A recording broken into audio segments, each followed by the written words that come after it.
yes, I am once again stocked up on whiskey, and my good lord, it has been a rather whimsical week, hasn't it? If you've been asleep at the wheel, you're not the only one.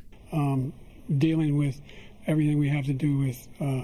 Now, the Trump and Biden debate that happened a few days ago, my word, what a glorious goldmine of content that whole thing turned out to be. So let's get the obvious out of the way here, shall we? Anyone with two functioning brain cells to rub together will have noticed the guy LARPing as president does not. And as such, anyone that wasn't high as a kite on copium for the last, 4 years knew this was always going to happen. And my word, was it every bit as disastrous as we expected, and more so. Now, with that being said, democracy, naturally very cringe and gay, it's nothing more than a nightmarish web of propaganda, pageantry, and this feeling of mattering. This gives you power over me? Yeah, pretty much that. Oh, and speaking of the propaganda, which leads us to Destiny. Now, Destiny is an unusual character, been out of sorts lately, ever since he decided to ignore centuries of history and the realities of sex and jump headfirst into degeneracy, extolling the joys of a polyamorous relationship and marrying something a great many years his junior that professed to enjoy shagging anything with a pulse within a 2-foot radius of her being. Needless to say, when it all went balls up, our reaction wasn't exactly this. Oh no! What happened? Oh no, how terrible! That's just awful! How terrible! Oh no! No, it was more this. How could you not see this coming? Because we all did. Hell, when we found out he decided to marry it, damn near every one of us was betting on how long it'll be before it all blows up in his face. I will say, though, it did last longer than I expected, so well done to him on that front. All joking aside, though, Destiny is a competent debater when he is surrounded by other leftist morons, being a leftist himself. He's basically the chief of the midwits, like if you took Bill Maher's virtues and amped it with actual talent, instead of being a water-carrying gimp slobbering on Obama's nutsack at the behest of the DNC. But if you take him out of that environment, place him in the arena, pitting him against anyone that will flat out reject his worldview as teenage fairy tales disconnected with the cold, harsh realities of life, he looks very much out of his depth. Good example of this was when he was on Lex Fridman debating Ben Shapiro. And I am no fan of Ben Shapiro for small reasons, but about 10 minutes in, even I'm going, dear God, get an SOS, throw in the towel already, I'm witnessing a massacre over here. And so there's a bit of overlap here with that situation on a grand scale involving multiple actors. Because democracy is the vehicle that propels total propaganda, read Jacques Ellul propaganda, ever since that dreadful debate performance finished, the cold, sobering reality has been felt like a nuclear explosion, cascading winds and affecting all of those who operate within the propaganda machine, from journalists, influencers, content creators to fellow politicians. Everyone's been hit by it. How it took this long to notice has left many of us scratching our heads in bewilderment. You know, in between laughing our asses off, and the other side is horrified, like they're approaching a deadline after they just woke up from a coma. Ironically, failing to notice the guy they've been carrying water for might slip into one. And it's not like they haven't had signs of this repeatedly for, at least 20 months or so. Falling off bikes, falling over in general, up steps, almost down steps. Not to mention he can't even speak without being doped to the moon, or with the aid of a teleprompter, knowing who to call on.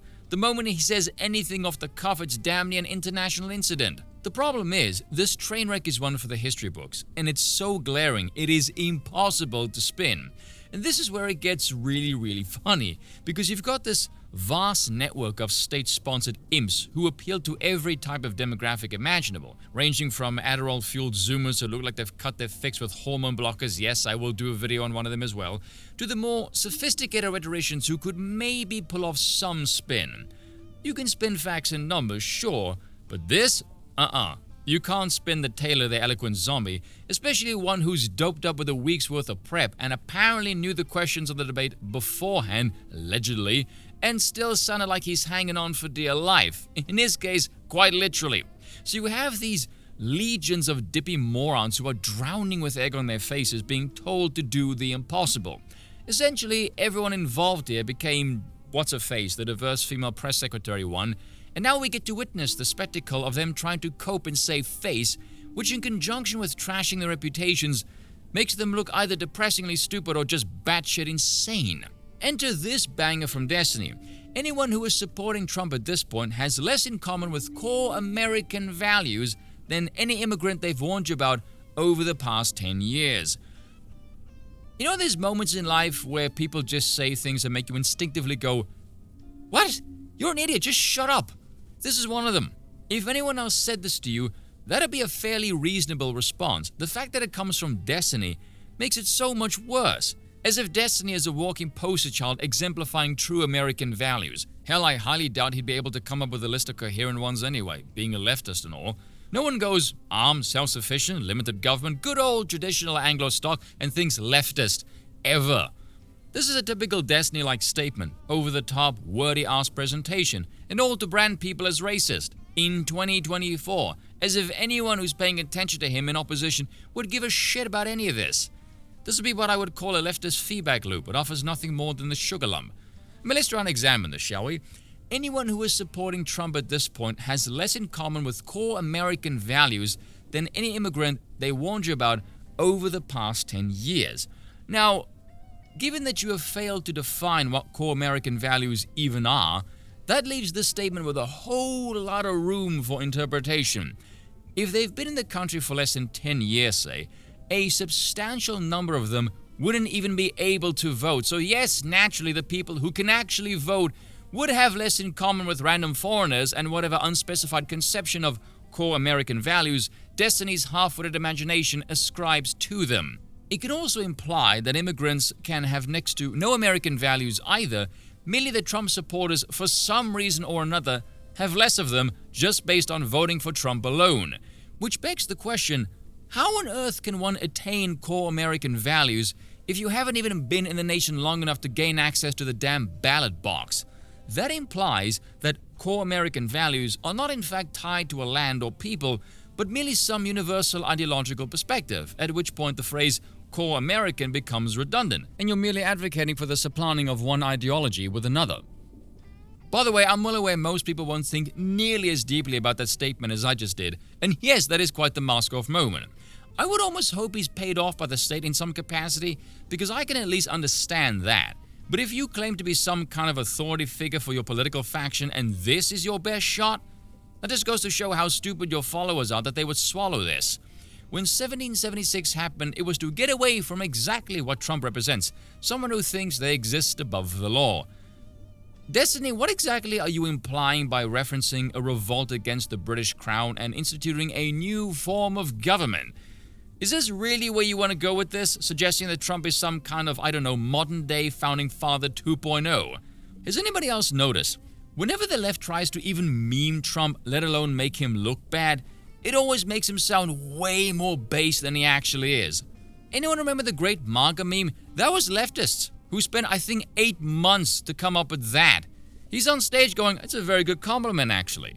Only leftists are stupid enough to think calling your opponent a king is some kind of an own. The same way that we dunk on leftists because we're moved by humor and logic, they are moved by irrationality and fear.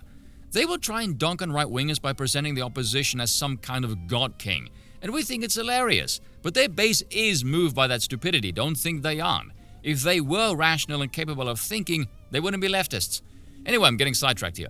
Someone who thinks they exist above the law. Destiny, do you even know your own constitutional government was founded through a reactionary coup?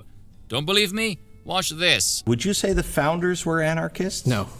They were not. Of course not. The founders were hardcore centralizers of government. They increased the power of what became Washington to an enormous degree. Correct. But the original idea of the Declaration of Independence, right, of we're going to build this, then the Constitution is how to, and that's been violated from the beginning. I mean, it just... No, the Articles of Confederation were how to. The Constitution was a centralization and an illegal one. But what, of course, we forget is that our glorious Constitution, as established in 1789, is established in a reactionary coup. Not only is the Constitution a reactionary coup basically orchestrated by George Washington and his friends, a very monarchical individual, one of the things you'll notice is basically the first, you probably can name, the first American Constitution, the Articles of Confederation. That the period of basically the Congress of the Confederation totally airbrushed out of history. Do you know who America's first president was? It was John Hanson. the president of the Congress. And the results of that system were so disastrous, and the results of that system were identified by people like John Adams, literally with democracy. And, you know, basically, like, there was this period of, like, they were just like, this is a shit show. We have to establish basically responsible aristocratic government. We have to replace democracy with oligarchy. And so we're going to run this constitutional convention thing. In 1786, representatives from 5 states met in Annapolis and asked Congress to call a special convention to revise and strengthen the Articles of Confederation. That would lead to the Constitutional Convention. 55 men from 12 states gathered in Philadelphia from May to September 1787.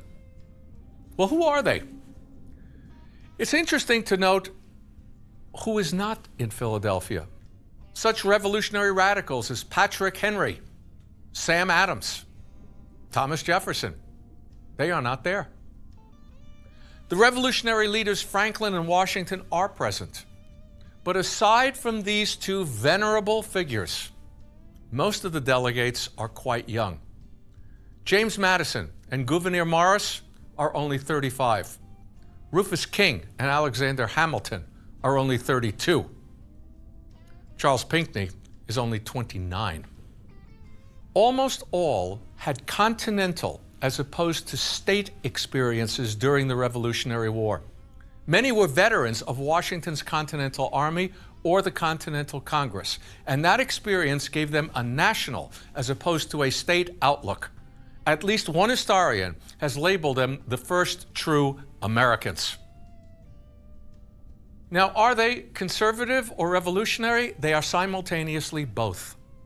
They are conservative as men of property who fear democracy and mob rule as destructive of liberty. They are elitist Republicans, if you will, rather than democratic Republicans. But simultaneously, they are revolutionary in their desire to create something new, a large republic with centralized power that preserves liberty rather than destroying it.